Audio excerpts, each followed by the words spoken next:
my entire life I've been making art. I don't know if there's ever a defining moment, except maybe when I decided to go to school for art. I always knew I wanted to be involved in the arts.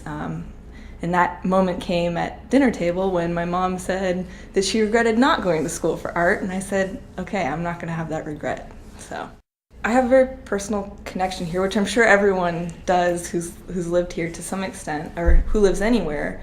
But I feel a really strong connection to the land, and I've always grown up kind of camping and being in that, and it's something that I feel like I can't live without. And I'm very active in the outdoors. I ski and canoe, and I love that experience.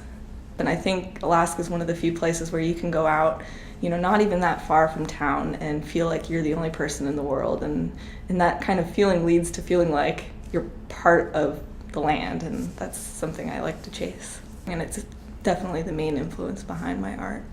For the prints, I usually do a preliminary drawing out in the field or just in my sketchbook, and that can be from referencing pictures that I've taken outside, or it can just be completely imaginative. And I'm also inspired by other things besides the outdoors. For example, with a lot of my prints, I'm inspired by my mom's quilt patterns, and she would make quilts for me, and they'd be on my bed, and so at night I'd stay up looking at these quilt patterns, and so some of those patterns have kind of influenced what I'm doing with some of my prints. And let's see, the paintings are more of a collage kind of thing. I throw a lot of different stuff into my paintings besides just, one surface kind of print. In fact, I rip up a lot of my prints and put them into my paintings. So like some of the prints that didn't work out so well, and they get thrown into the painting cause, because I see a lot of layers in the ecosystem of any outdoor, like tundra, for example. And so that's why I'm trying to capture.